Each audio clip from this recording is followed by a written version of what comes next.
Hello, my astrology friends. This is Lada from AstroLada.com, and this is your 2024 astrology marathon with amazing astrologers from all over the world. And today, my guest is psychologist and astrologer Roma Bennett from South Africa. Hello, Roma. Hello, Lada. Thank you so much for having me here. It's always a pleasure to be here, to be allowed this forum to be of service. I'm very grateful each time I am here, and I can't believe that this year is coming to an end, that we are wrapping it up and doing the marathon for 2024. And my topic will be Mars. Yes. And actually that's happening towards the end of the year, 2024. Yes. The themes that we're going to talk, and Roma always looks at them from psychological perspective and mythological perspective as well. She's one of my favorite astrologer and psychologists, and she offers amazing readings like your moon chart, mental health. She's offering now a really nice discount for our viewers if they order within the next 2 weeks about your transits for the next year, the next 6 months. And also, which other reading will you? New reading that you're offering? The birth chart. The birth chart. Birth chart. And yes. And the birth chart will not be only a breakdown of the predispositions in a chart. It will be how to remedy it and what to use. So, I always want to fix things. So we will remedy things. Absolutely. That's why you're a psychologist as well. Not just predictions, but remedies. I absolutely love your style. So I'll put the link below for anyone who wants to contact Roma. She's doing a really nice discount. My favorite, I've had one reading with her, which was on my moon chart, and it was a written report. It was incredible. It was just describing so many remedies, even to how to eat, to the way, and habits and everything, because moon is your mental health. How to have this inner contentment and mental stability. So any of the readings with Roma are incredible, but I'm excited to hear about Mars. Thank you so much. So I will be speaking about Mars, and we will have a Mars retrograde, and it is true that this retrograde is towards the end of the year. Mars tends to retrograde roughly every 2 years, slightly under, and the last time we had a Mars retrograde was in October 30th, 2022, so almost touching Halloween.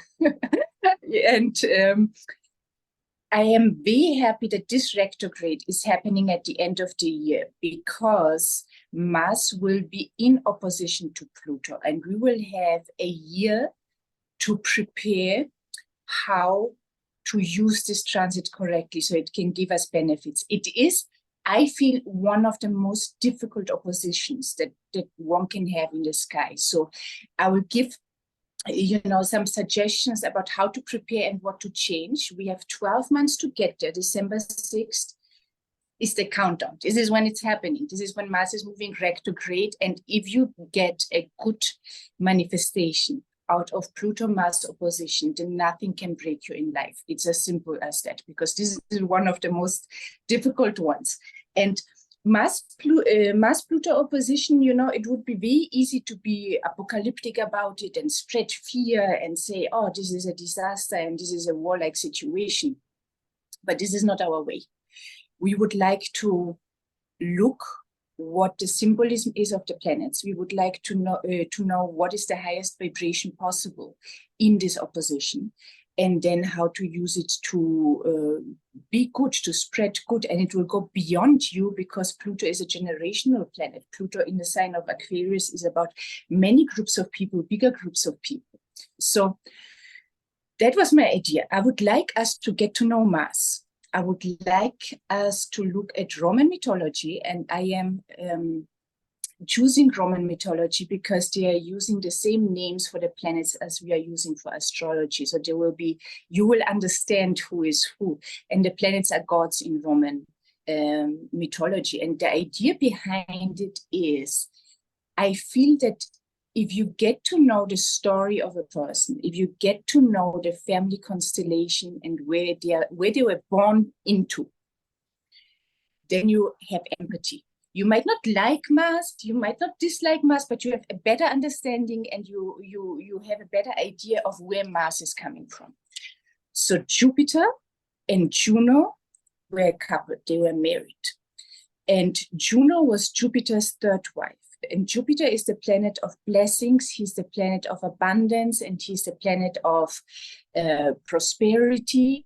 And this is not his first agenda. So he's a spiritual energy that would like us to stretch our minds and educate ourselves. He's commonly known as the planet of money that brings wealth, but this is really not his first motivation. What he says is, listen, I want to free up time for you, right? So I'm giving you money so that you have more time to dedicate yourself to spiritual matters, to dedicate yourself to education, to travel, to exchange of knowledge. He's the guru.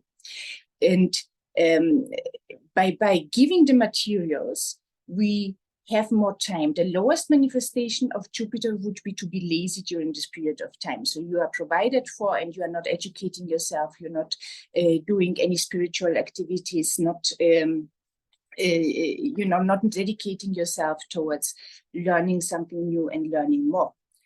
And Juno is a big star. Juno is the matron of marriage. She symbolizes unbreakable loyalty. She symbolizes standing by your partner no matter what. She symbolizes this lifelong marriage. We are committed to each other and will be in there for life. Now, the marriage had its ups and downs because Jupiter is very accommodating, right? So he had many women and he loved them all.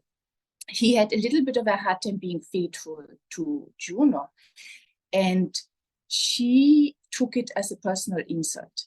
So whenever Jupiter was unfaithful to her, she had a hard time being nice to Jupiter, but she also had a very violent streak to her. She had a very vicious side to her. So she would not leave the challenges of the marriage within the marriage.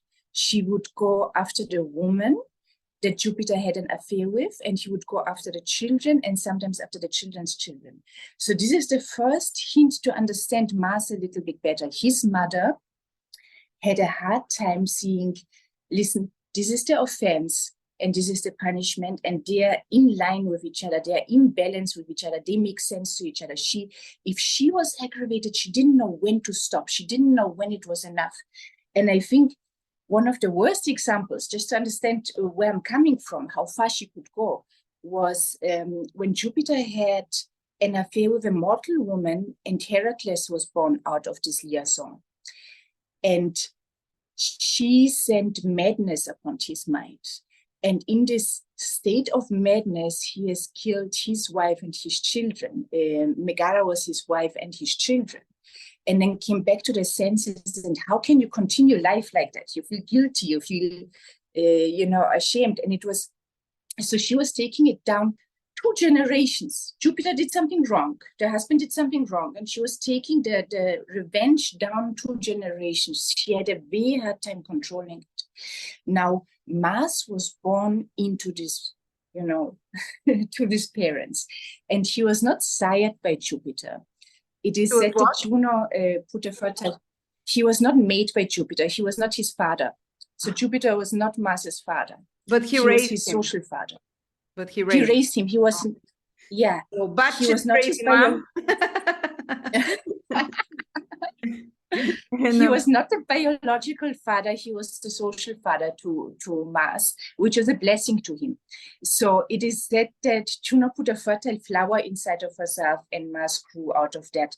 And this is the energy of Mars, do it yourself. She was put into this world of me, myself, and I. You want something, you do it yourself. You accomplish it yourself. You don't even ask, I want to have a child. Let's do it together.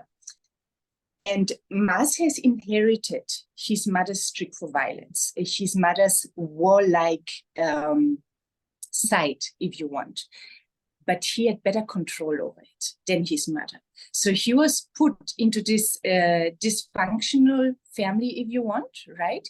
And through the influence of Jupiter, Mars had better control over it, provided one gave Mars the challenge. So he was not I can do it for you.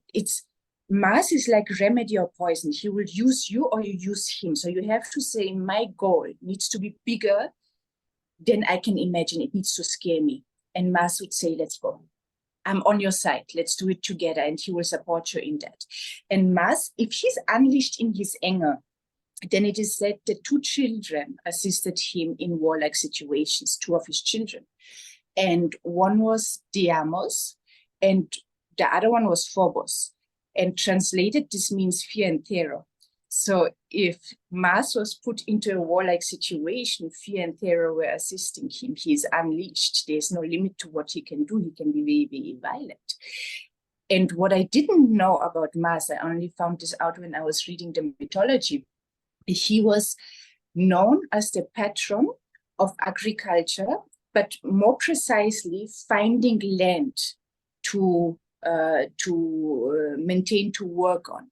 So what he was concretely responsible for were young people, and Mars matures at the age of 27, that were leaving their home. They were emigrating, right? And they were looking for farming land.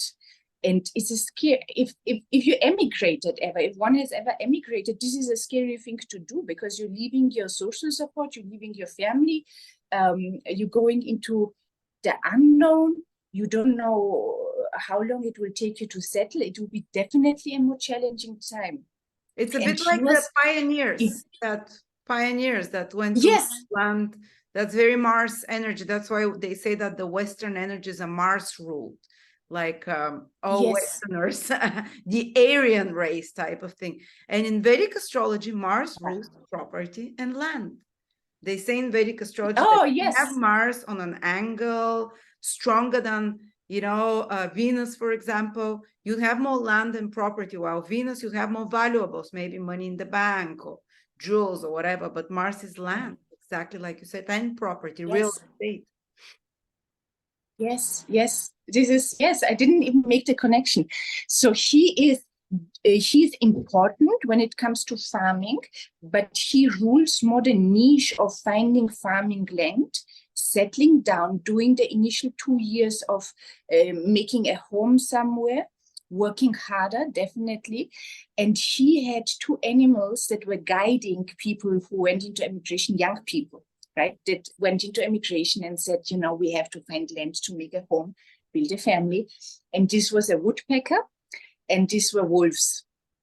Right? So the Mars animals. It makes sense. Woodpeckers and wolves are Mars symbol for sure. Yes. And even he was the father of Romulus and Remus, which were the founders of Rome, and Rome was the center of the world, and they were raised by a she-wolf. So this is, so to speak, the spirit animal that will guide people under the wings of Mars. So what does this story of Mars tell us about Mars? If you go for a goal that is really big and it scares you, temporarily you will have fear, and it will last for a longer period of time. You will be in discomfort. He will be a patron to you. He will guide you. He will help you.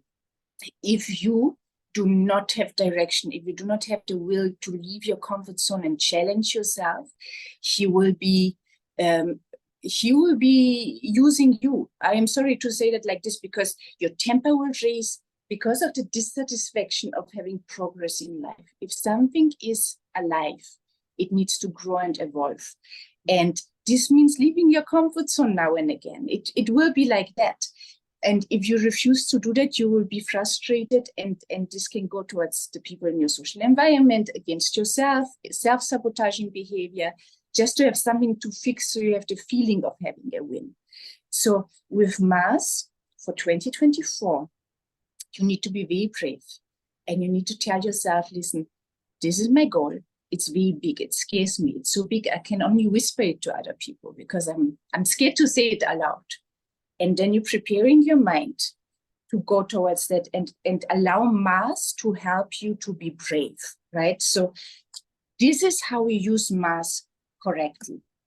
And I love this quote by Maya Angelou. She says, courage is the most important of all virtues, because without courage, you don't get to use the other virtues. And I keep coming back. I live by this quote in a way, you know, in many life areas, like, be brave now, no matter what happens. You have a short period of time in the light. So just do it.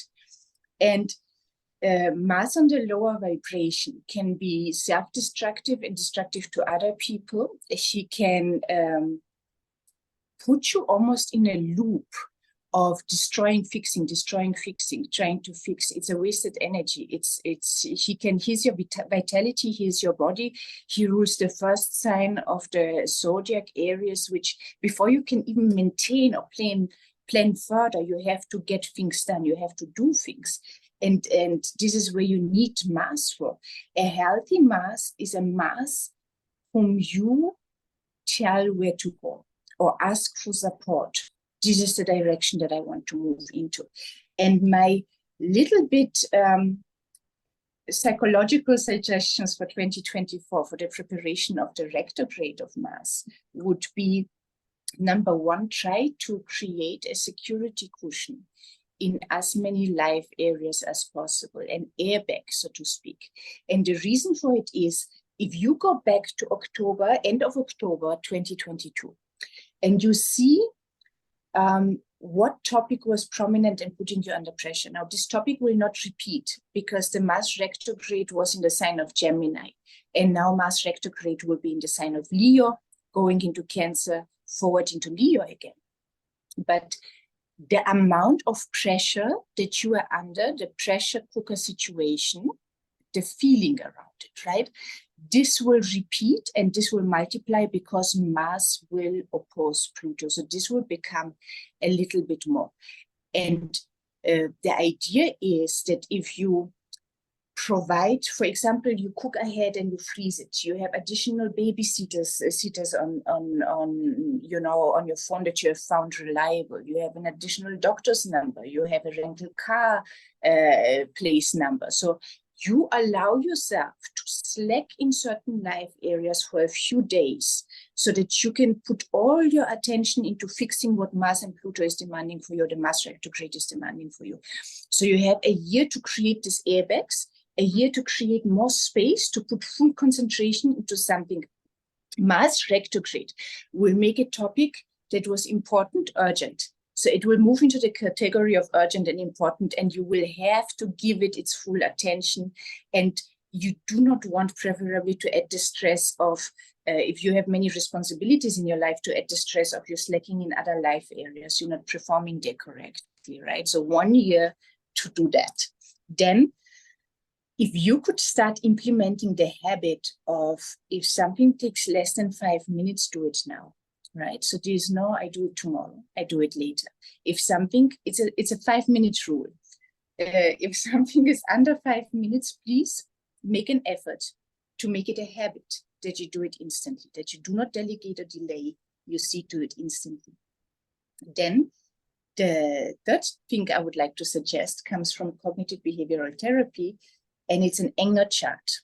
Enger record chart is the correct name if you would like to look it up.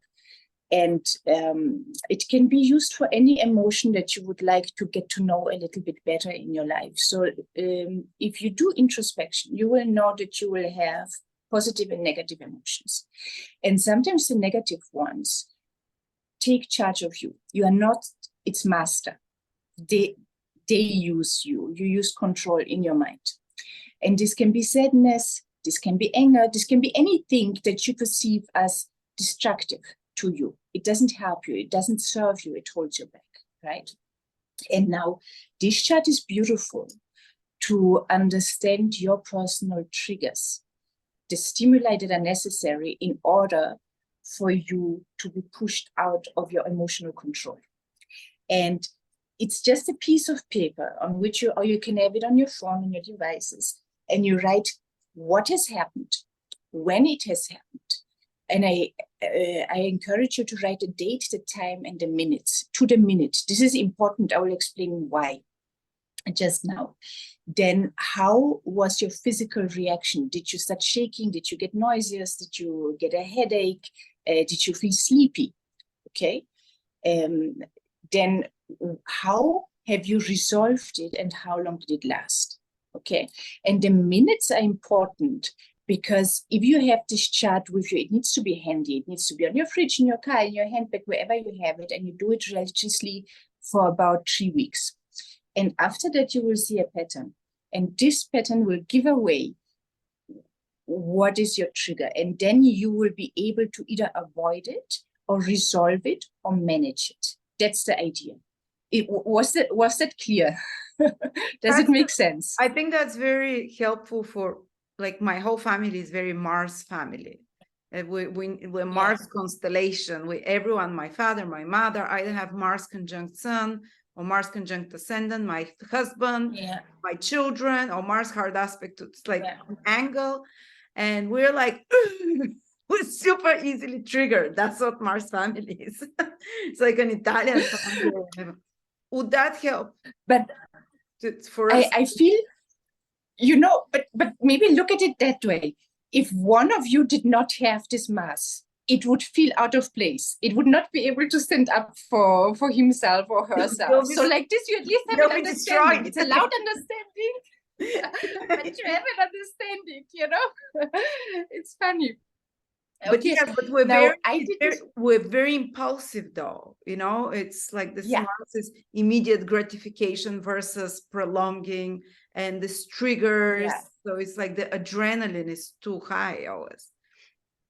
Yeah. Okay, we will look at remedies as well, what to do to calm down Mars a little bit. And you know, whatever I do, I try it out on my family first. So they're like my lab hamsters a little bit.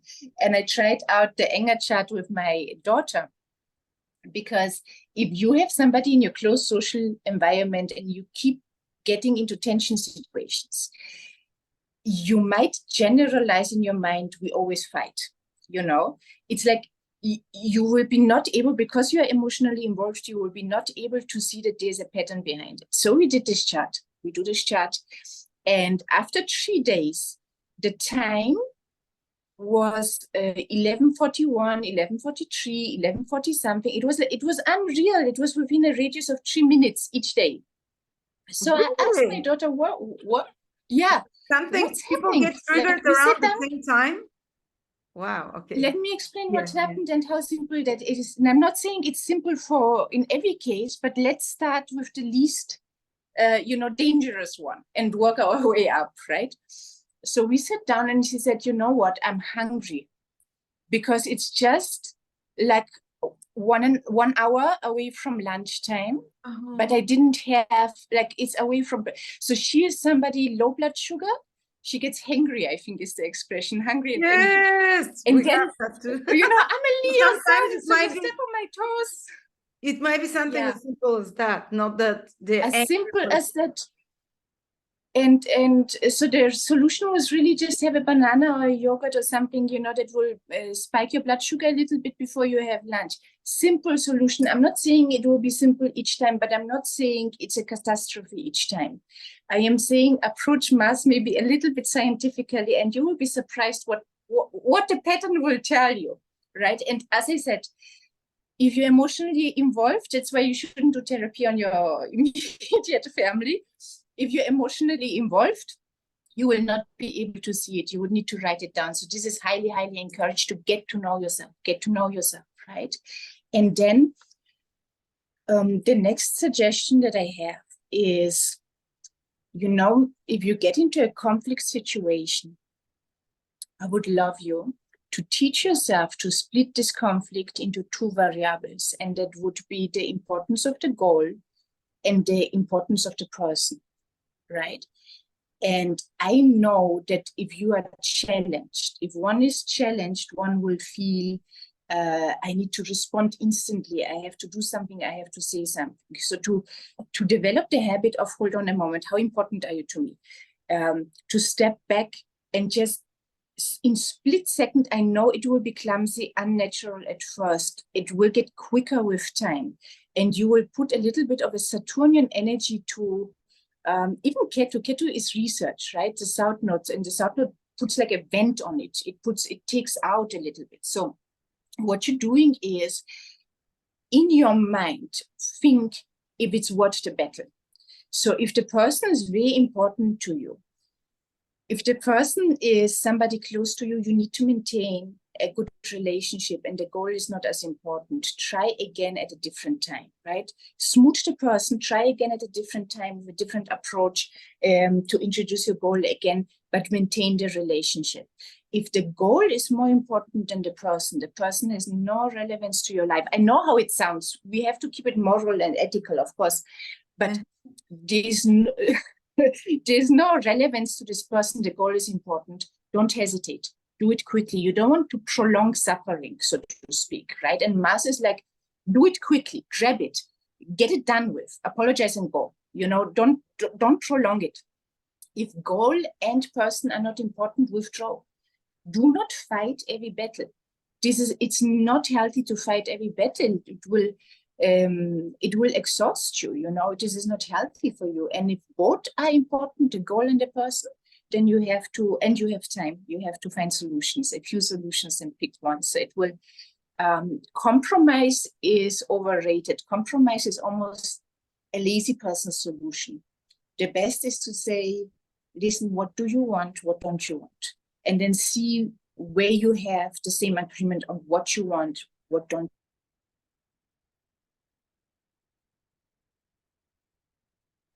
What is it that we have in common that we both do not want? Where are we meeting at that? So the advantage to having this strategy in your head is that it will make you unpredictable in how you are reacting. So especially if you are getting into a conflict situation with close family members, people that are exposed to you every day. It's almost like a rehearsed, you know, play that you're going through. I shout, you shout, then we bang the door, then we come back. It's almost like the same cycle that it's going back.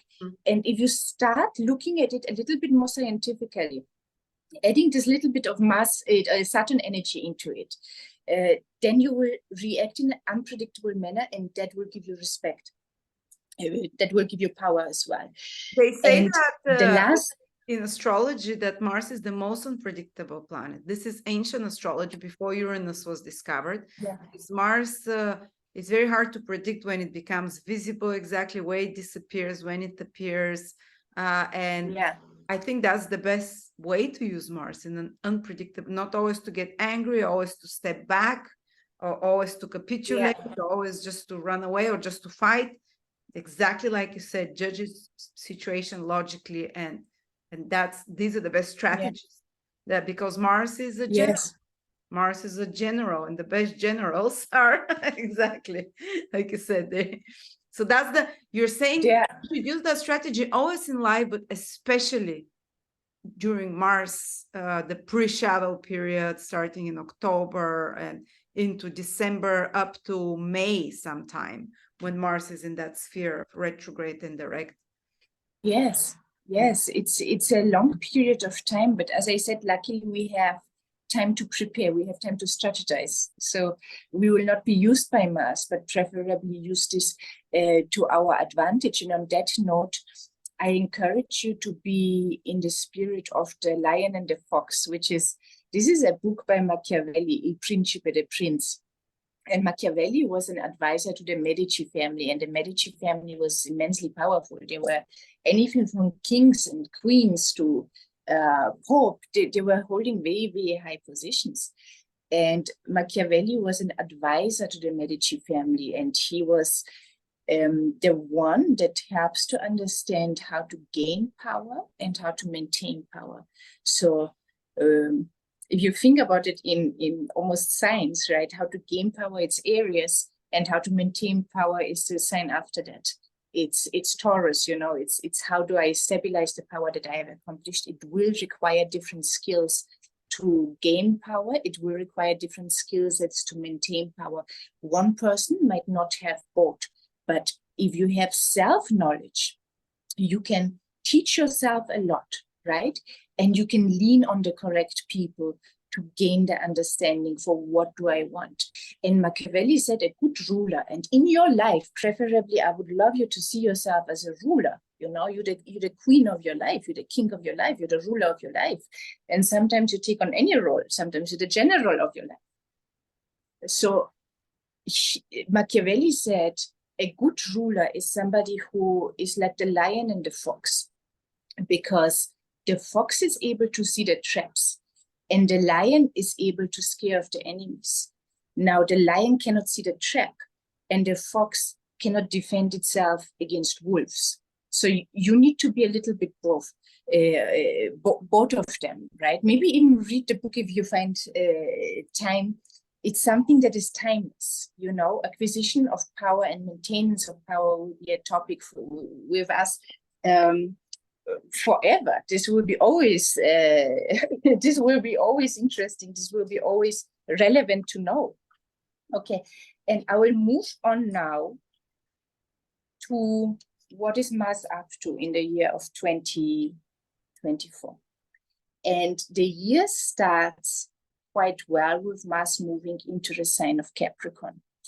And in Capricorn, Mars is exalted. He does well because Capricorn is Saturn ruled, and Saturn gives stability. He gives a structure, and he delays action. So what it allows Mars to do is he has all this energy, he has this, he wants to initiate, he's the go-getter energy, he wants to proceed, and Saturn allows him to do it in a proactive manner, to do it in a manner that brings good results.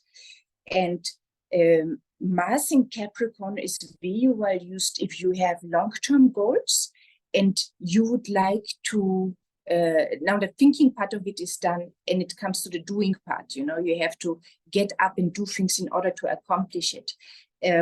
So Mars in Capricorn, start of the year, very well used for that. Then February 13th, we will have Mars in conjunction with Pluto, and Venus will be close by. Venus will be at 25 degrees of Capricorn. Now, Mars in conjunction with Pluto can make, on the lower vibration, very impulsive behavior, can give very impulsive behavior. So on that date, preferably, do not rush. If you are late, so be it, right? Do not act in anger. This is very important because this scenario can escalate. It can become bigger than is necessary. On the higher vibration, Mars in conjunction with Pluto will help you to, if you look at psychological patterns that you have that are very deeply ingrained, because Pluto is the planet of the, you know, deep psychology, is the lord of the underworld. So there are these patterns that are deeply, deeply ingrained in you, and you would like to change your behavior around these. This is a very good time to teach yourself that. And I won't lie, having Venus in Capricorn at 25 degrees, you know, still in a functional conjunction, this triple conjunction of Venus, Pluto, Mars. This is a little bit over 50 shades of gray energy in the sky, especially because February 14th is Valentine's Day, and it still will be, you will still feel this conjunction during this time. So if you are in a committed relationship and you would like to speak about matters of the bedroom, try out something new that you are maybe shy to voice to your partner, this is the time to do it, and this is the time to that I encourage you to have this conversation. You know, where else can you have a forum to live this side of you out, if not with your partner in a safe space? Okay, then Mars will conjunct Saturn on April 10th, and I like this conjunction, I'll be honest. So I know that it will be uncomfortable when it is happening. Usually Mars in conjunction with Saturn will make a topic urgent and important to be fixed. And it will be the fixing will connect to making it somehow legal, to get the documentation, to apply at departments, to get the permits. Saturn is rules, regulations, government, right? And Mars wants to get things done. So April 10th, the conjunction will be stressful. This, you know, I can't put honey around it. I can't smooth talk it. It will be a few stressful days that you are having here. But the result of it will be very, very beneficial. And this is usually with a Saturn transit. Saturn is usually giving very good results in retrospective. So you look at the transit that was happening of Saturn in the past in a certain area. It was not nice when it was happening, but looking back, it has provided your life with the utmost stability. So Mars in conjunction with Saturn on its lower vibration, it's getting into arguments that could be avoided with people who are holding authority, or people or elderly people, or fighting against duties that you would suddenly have. So additional duties are put on your head, and there is no, you're not gaining anything from it. There is no reward that you are getting from it instantly, and you are rebelling against it, right? And Saturn is about duty. This is karmic debt. This is, he wants to see us doing what needs to be done without complaining, preferably, you know, just going ahead. Then we have on June 9th a square between Mars in the sign of Taurus and Pluto in the sign of Aquarius. And I think that the hardest manifestation of this transit would be because Taurus represents food, right? And Aquarius represents, Pluto and Aquarius is more power to the people. People need to have a say as well. It comes horizontally through society, making no difference in what you were born into, what status you were born into, but who you are, what is your character made of, how do you contribute to a community. And Mars in Taurus in a square to Pluto in Aquarius can give the manifestation of food prices still going up, but they do so artificially, so to speak. So we are done with the eclipses around the Taurus Scorpio axis. There should be no raise in food prices, utility prices anymore. It should be settling in more and more. And if food prices, utility prices are still going up, right, which is the Taurus energy, you know, and putting people under pressure, which is the Aquarius energy. If they are still going up, then this is done synthetically. This is not something that should be happening that way according to astrology. We read the chart, it shouldn't be still going up. And a square cracks something open, addresses something. So it can be that it comes to the surface why prices are still hiking up, but they shouldn't be hiking up. Shouldn't be, the prices shouldn't be going up anymore. And they, you know, people will get angry about it. You work hard, you want to at least be able, one works hard, one wants to be able to at least provide oneself with a comfortable life. And if this is not possible, you know, it's just not correct. Okay, then we have August 16th, a conjunction between Mars and Jupiter, making a square to Saturn. And this is nice. In a way, this is nice. So Mars and Jupiter will give you hope. He will give you faith in a bigger goal. Jupiter will give you, you know, the feeling of optimism that you can achieve something. You can move towards something and it's achievable even if everybody else is no. Mars gives you the strength to take action on these steps. And Saturn gives you the stability to proceed, right? And in a square, all the square means to me is that there will be a little bit of a discomfort, leaving your comfort zone when doing that. I refer to this aspect as the mental yoga tree. So when you do yoga and you stand on one leg to do the tree, if you don't focus on a point, then you wobble. You are about to fall. And if you do focus on a point, then it allows you to stand on one leg for quite a significant period of time. And Jupiter is this point of focus. Jupiter is this future point of having hope, of having faith that you will come to a point of achieving something. And Saturn will give you the stability and Mars will give you the strength. It's a nice combination. So if you would like around August 16th to put some goals on your to-do list that will require you to not necessarily seek advice from others, but just use your skills and your mental strength to proceed and to do the action steps that are necessary in order to achieve the goal. Okay. Oh my word. And then we are coming to Mars opposition Pluto. From October is the shadow period of Mars, and then on November 3rd, we have an opposition between Pluto and Mars. And Pluto-Mars opposition is something that should be happening every 2 years. And we will have a Mars-Pluto opposition happening in November. And then again is January 2nd, and then again April 26th. So roughly within 5 months, there will be a pressure cooker situation that should be happening over a period of 6 years. This is how tense it is when it comes to the challenges Mars and Pluto can put on you. And Mars and Pluto opposition will support you. So I start with the highest possible vibration that you can accomplish, that one can accomplish with this aspect. And this is important.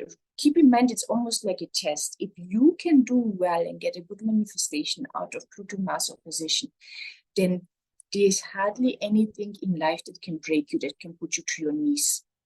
Hardly anything, because this is big. It's very challenging. Number one, have a huge ambition. With Pluto-Mars opposition, you would really need to have a goal that is bigger than yourself, a goal that you would, probably 2-3 years from now, not even be able to ascribe to your to-do list. This is how big it needs to be. It needs to overwhelm you, and then you are using it correctly. Now, you know that Mars is coming from the sign of Cancer and will retrograde back into the sign of Cancer. And Cancer represents family, especially the mother's side of the family. And Pluto will be the first opposition that is happening on November 3rd between Pluto and Mars. Will be still in the sign of Capricorn. The other two will be in the sign of Aquarius. So as Mars moves on into Leo and Pluto moves on into Aquarius, the 12th house from Mars and counted from Pluto will be the family history, mother's side of the history especially, coming from Cancer, and the rules, regulations of the way we were doing things. This is the 12th house. Now, this, it's like between the signs, it's happening between the signs, right? So this aspect will allow you to see, I think our family has outgrown the way we were doing things. And I think we are fit for something bigger and better. And for that, we would need to break our psychology in it, because the primary caregivers are raising their children, they are speaking to the children inherit the thinking patterns and therefore the actions of the adults. And it would be good to see what your family, especially the women in your family, are strong at and what they are a little bit weaker at. And that what will it take from you to do, right? To break free from that, change the psychology and create generationally a new narrative for the family. So coming out of something that is dark, that is like a secret, and that's the challenge, I think, in families. If there's a secret, nobody talks about it, they take it to the graves, But this would be the best way to use this transit. You will be on your own. Mars is in the sign of Leo. There will be hardly any support. The critique will come from a bigger group of people, because Pluto will be ultimately in the sign of Aquarius. It will be a time where you have to, in which one has to develop the leadership skill of being able to stand alone for what one believes in. So I believe that in our family, the time has come to change something. I believe that we have to introduce new thinking patterns and new ways to go about something. And I am ready to do this transition by myself and then lovingly spread it onto my family. And you will be criticized for that. You will get opposition for that. That is sure, that is certain. But just continue and be patient. That would be the best way of using the opposition between Pluto and Mars. Pluto in Aquarius also can mean not just how they start. When it's Pluto will be in Capricorn first, so the established traditions are opposite how things have been done, and then in Aquarius, society, friends, people around you can be like, no, you shouldn't do that. But Mars in Leo is like, I'm my own king, I take my own decisions, I'm my own leader type of thing. Yes, yes, and it is a leadership skill, and the paradox about it is, if you are able to identify what does not serve your family, what was like a toxic trait in your family, and you're not shaming, blaming, you're just saying, I'm changing it, I'm taking the responsibility for it, I am changing it. And temporarily you will be alone, that is true. And if you are comfortable with that, you start being inspirational to others. And this is when you start finding your tribe. And this is when Pluto turns the manifestation of the opposition, Pluto being in Aquarius, into a positive manifestation, you know. So with this aspect, your biggest shame is your key to making your family better generation. Wow. And while, yeah, and while we are on the topic, I would also like to touch beyond psychology a little bit on the spiritual level of this aspect, right? So, you know, if one is a human being going through life, my assumption is that at times it is possible that one will do something that one is not proud of necessarily, or one will do something that will happen to you, and it connects to a big source of shame, it connects to a big source of guilt to you. And before this opposition happens on November 3rd between Pluto and Mars, it would be important that between you and your God, you make peace with it. I would wish you from all my heart that you are able to enter into this opposition saying, I am not ashamed of what I have done or what has happened to me, because shame lowers your vibration. And with this aspect, being under psychic attack can happen very easily. And I want you to keep in mind that psychic attacks can happen by yourself, to yourself as well. So how does it work? If one keeps repeating a narrative, a story, something that has happened to you, okay, and it puts you in a very low vibration, it makes you cry, it puts you in a very, very dark place, and you keep doing that to yourself, then you are putting yourself under a psychic attack. And with this opposition, one is just a little bit more prone for something like this to happen, for you know, malefic thoughts or malefic energies, or one just needs to be on the highest vibration possible. That would be important. So ridding yourself of I know it's difficult. I'm not saying this transit is easy. I'm born with exact Mars Pluto opposition, exact to the degree. And guilt is always part of, like, if someone is unhappy in the room, even if I don't know them, I feel guilty. It's like I'm responsible for everything. Guilt is a big thing, and I I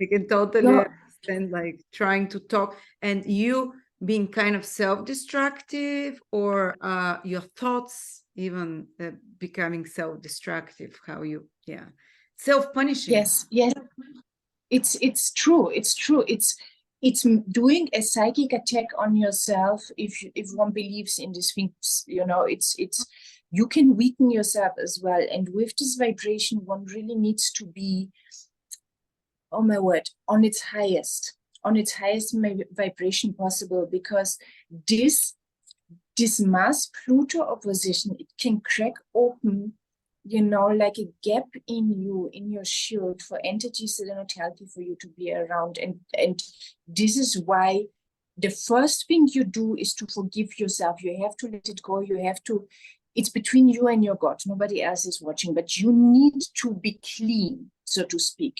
If you want to enter into this opposition, you need to be pure. You need to be clean. You need to forgive yourself. And you have raised a very good point, you know.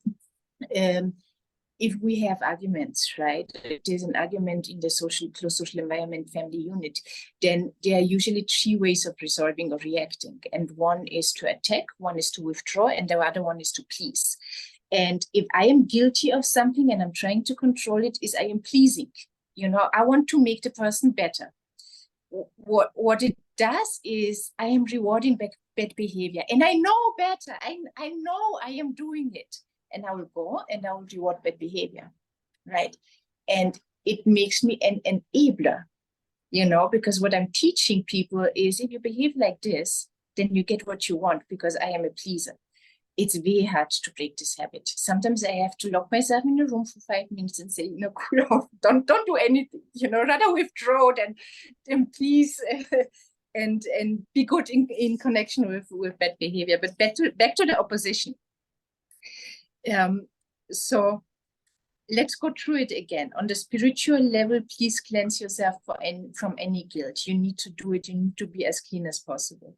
On the psychological level, you might take charge of a pattern in your family that doesn't serve you anymore. So it comes from this Capricorn Cancer. It comes from the mother side of the family. It comes from, this is how we're doing things. So this is what was always happening to us, right?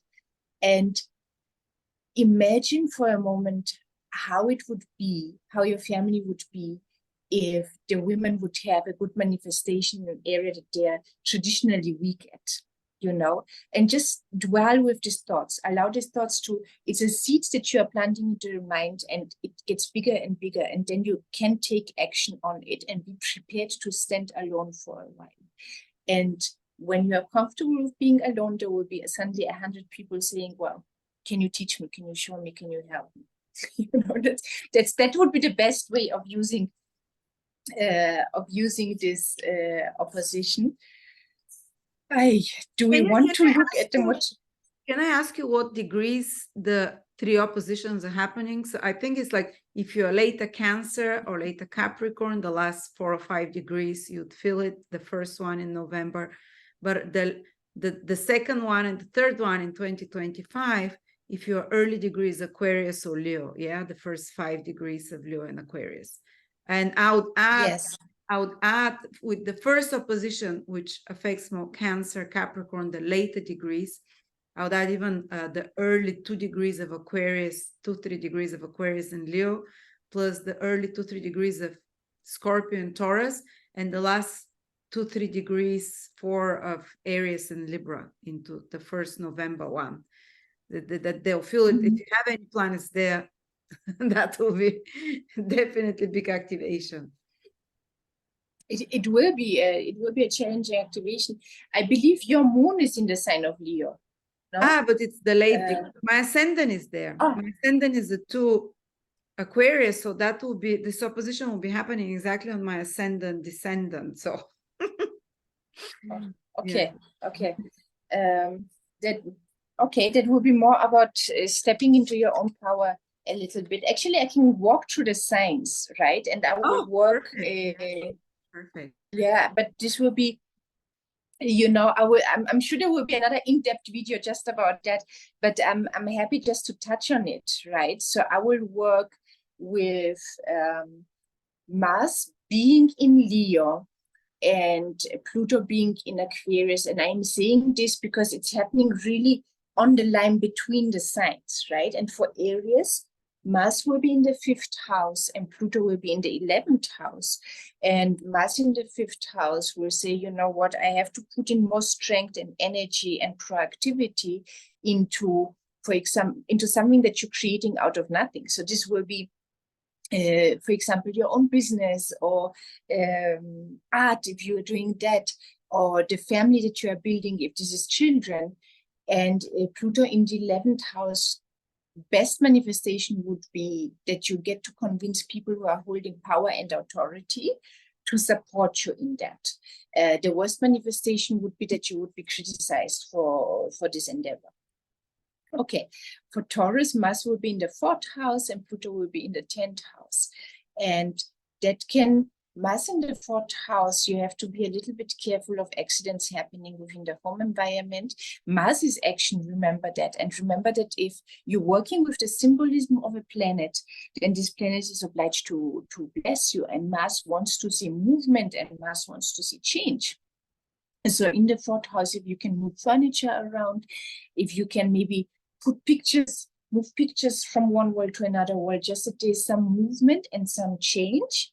And Pluto in opposition to Mars in the 10th house can be the topic of working from home, wanting to work from home versus how often you need to be in the public eye, to be visible in the public eye in order to maintain the status that comes with your work. Please, with Mars in the fourth house, have fire extinguishers in your house.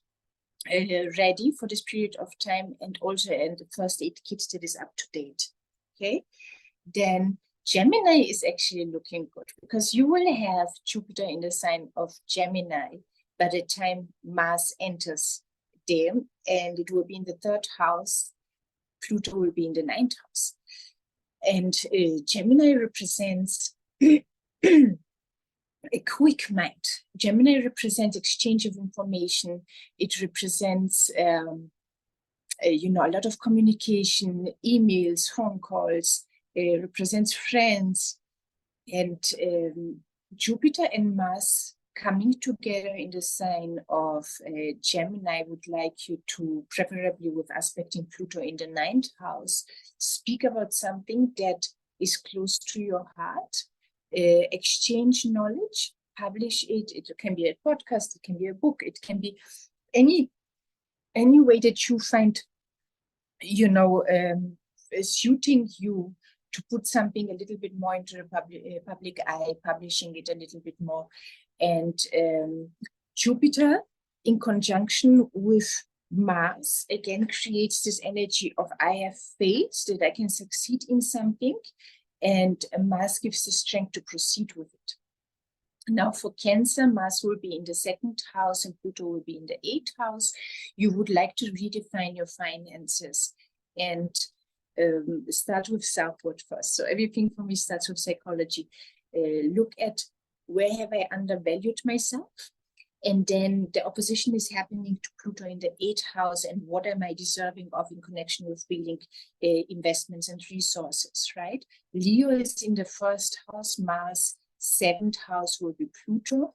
And that means, number one, be careful with physical body, so that nothing happens to your physical body. Be careful that you do not act rushed, that you do not act in a hurry, that you do not act in anger. If you can donate blood, because blood is a symbolism of Mars, and giving blood will be saving the lives of, on average, of 3 people. If you give your blood to the blood bank, and this is really good karma. So while you're giving your blood, you can say, okay, it's a quid pro quo situation almost. So I would like to be protected, physically protected, and in exchange, I am saving the lives, and my intention is to save lives of other people. And Pluto in the 7th house will be best manifestation that the collaboration or marriage, long-term relationship that you are in, right, steps into its own power. It becomes something bigger than it was initially. And this gives you motivation to proceed with the realization of your goals. That would be the best. Now for Virgo, Mars is in the 12th house and Pluto is in the 6th house. Okay, I'm not loving it, but there's no way around it, right? Mars in the 12th house is hidden enemies, but also Mars in the 12th house will make the system work against you. So there can be, number one, losses. Number two, it can connect to, if you have, for example, a law case, or you have to report something at HR, and you know that you are in the right, you are correct, you have all the documents, you have everything is saying that you are in the right, but you will not win. Number one, do not start a battle when Mars is retrograding, because you will not win it. And number two, Mars in the 12th house, even if you are right, will not allow you to get the support from institutions, from departments.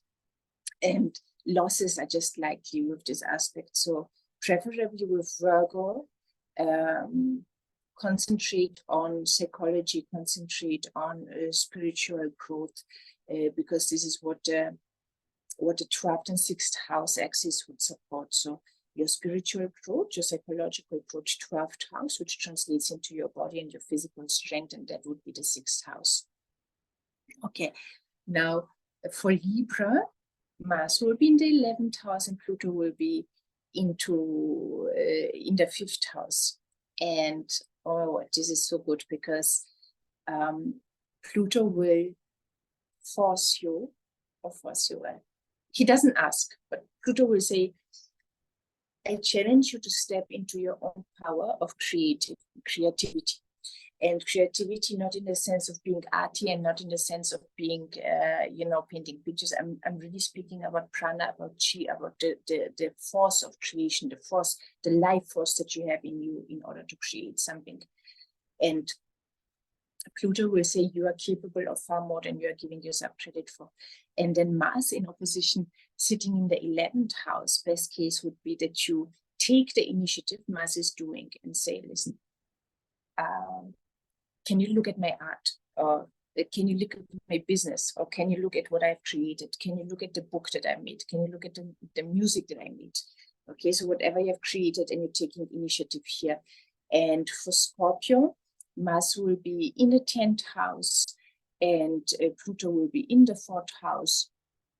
And the best way to use it is to strengthen your psychology, stepping into your own understanding of who you are, the good, the bad, and the in-between, and being shameless about how you're putting it out into the world.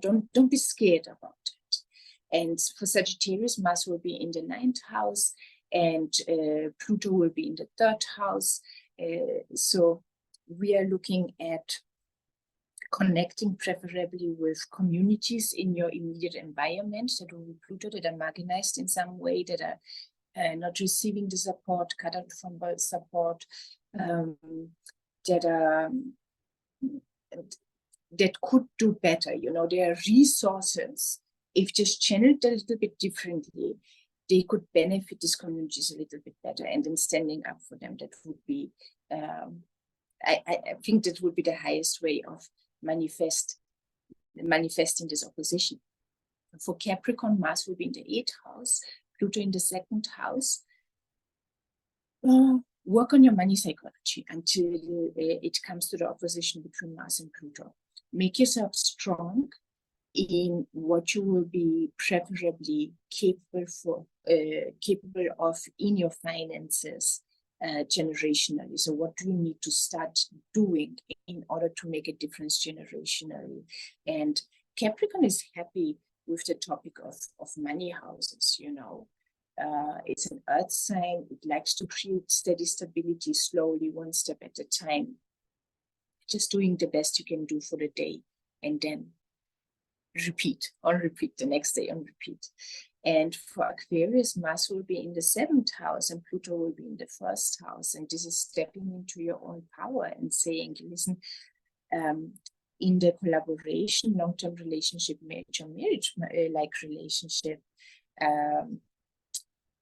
adjustment needs to be made, because the way we went about it so far, I dedicated too much time, or I dedicated too much effort, or something was out of balance that you were putting into this relationship collaboration, which prevented you from using your full abilities and your full power. And if this is possible, then it will allow you to make these adjustments in your relationship, in your marriage, in your collaborations, while blossoming to your full. And this is what we want.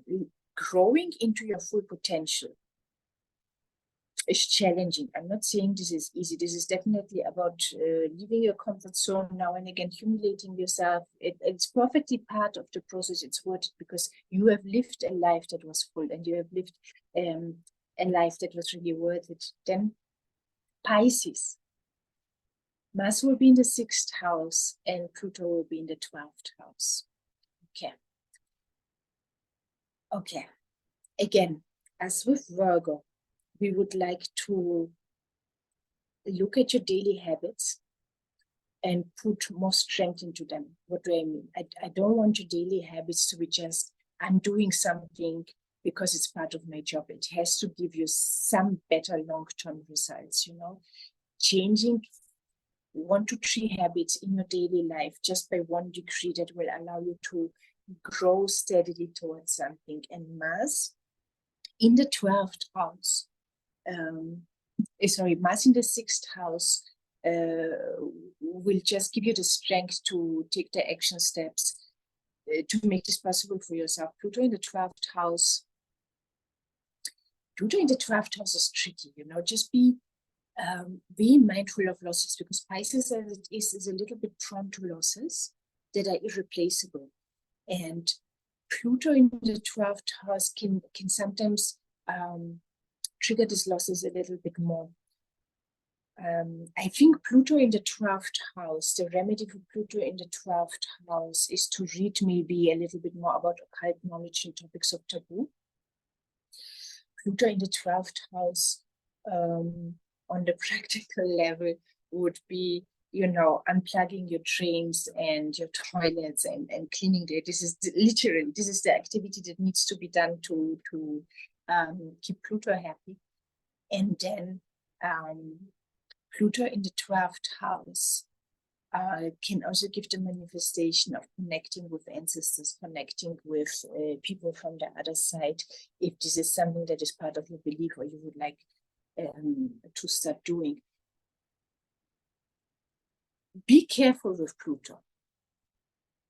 Do not abuse your power with Pluto, especially this is something I would like to say before we wrap this up, is for Capricorn and for Cancer, right? When the Pluto-Mars opposition will be in the money houses, what I would like you to consider is, you know, Saturn will first test you, make you work. And then if one was worthy, then he will reward this behavior. And Pluto is not like that. Pluto can be a little bit more cruel in regards to that. So he can give immense power, and he's the planet of big money, so he can give big money as well. And if you abused your power when your money was done under the blessings of Pluto, then he will take everything away again. And what is more traumatizing, you know, never making the money and not enjoying it, not knowing the lifestyle, or making it, enjoying, or getting it, enjoying it for a while, and then everything will being taken away from you. And this is immensely traumatizing, because it leaves the individual with the inability to live in the presence. You either live in the past, correcting the mistakes in your head that have led to the loss, or you're living in the future trying to figure out how will one get to this stage again of holding this immense power. And this makes you just not mindful, not being able to live in the presence, you know, and I don't think that this is a happy life. Okay, so thank you so much for walking with me through the Mars retrograde in 2024 and the opposition of Pluto to Mars. I'm really grateful for that. Thank you. Thank you so much, Roma. So what I'm taking out from this is that we can achieve great feats of power during this Pluto opposition Mars. Even in natal astrology, people that are born with that, they say they can overcome the biggest challenges, like they can run triathlons, they can overcome cancer and things that other people think impossible. So for a little bit, for 7 months, pretty much from October 2024 to April 2025, we'll have collectively that energy, access to that energy of a kind of superpower almost. But we cannot harness it without, like you said, a specific, very big goal, I would say, for yourself. Otherwise, it can be explosive. And like the saying goes, the devil makes work for idle hands. that's exactly when you can put yourself into one of the circles of hell with self-destructive, intent, very destructive actions of some sort, very extreme actions. But like you really well said to us, have a goal bigger than you can imagine to work on. Yes, it needs to be a goal that scares you. If it doesn't scare you, if it doesn't almost embarrass you that you think so big, it's not, it won't be worthy of this energy. It will be a year in which you can learn self-control. So you have this preparation until November, October, when you say, okay, these are the new habits that I will apply in connection with controlling my Mars. I want to be in charge of my Mars can't be in charge of me. And you're applying this, and then you are ready. It's almost like a soldier that goes for training, and then you're going into battle, and this is how it will feel. So Pluto, as I said, Pluto can be very careful of Pluto. He can be so cruel. He can be, lift you up to the biggest heights. And then if you are not worthy, if you're abusing your power, he can drop you again, and he can, and this is losing everything, and losing the power can be very traumatizing to a person. So it's one thing to prepare your mind for the opposition, or for the Mars retrograde in opposition to Pluto. It's another thing to step into your own power and win the battle for something that benefits a bigger group of people. Rather than selfish reasons. Yeah. So the selfish can be really, selfish actions can be really, really detrimental in that period, using whatever power and resources. Yeah. I do think so. I think that on the lower vibration, it is possible that it comes to a conflict between people who were born into a place of privilege, because Leo is king and majesty, and it's not a king is not elected, he's born into. So somehow Mars is male, right? Born into this privilege, and they are holding the monopoly, the power of it. And the Pluto Aquarius says, no, you got to share. You have to share. This can't be in your hands anymore. I think that this is an aspect that will make making money extremely easy. I truly believe it. I truly believe that there will be, one does not need to be born into privilege. One does not need to be necessarily highly educated. I do believe that this, if you are willing to work hard, that it will be easy for you to provide yourself with a comfortable life. Wonderful. Thank you so much. Maybe I'm too optimistic. Yeah. I believe what you said, that there will be clashes between Pluto and Aquarius is the normal people, and the Leo and Sun is the ones that are the new aristocrats, or whatever you call them. And that will be tensions there for sure. That's on the outside world, but internally, I truly believe we can do feats of willpower during that time. And thank you so much for leading us through that in a beautiful psychological way that you do, with including mythology. I honestly recommend to anyone that feels connection to Roma to have a reading with her, or to get one of her reports on the moon, because there's a lot of healing energy there, a lot of great suggestions that I still remember to this day. Even there was a storm recently, and you told me when there is flashlights, my moon Uranus things, to take baths during flash storm. What was it? Lightning storms. And they're like great thunders and lightnings.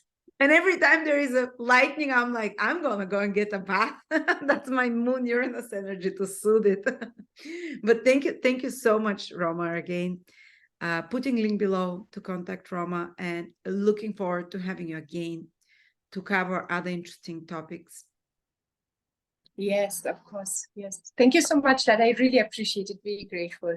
Thank you, everyone, for joining us. And may you do the best with Pluto Mars energy in 2024, especially 2025, because like Roma said, if you can do that, you can do anything.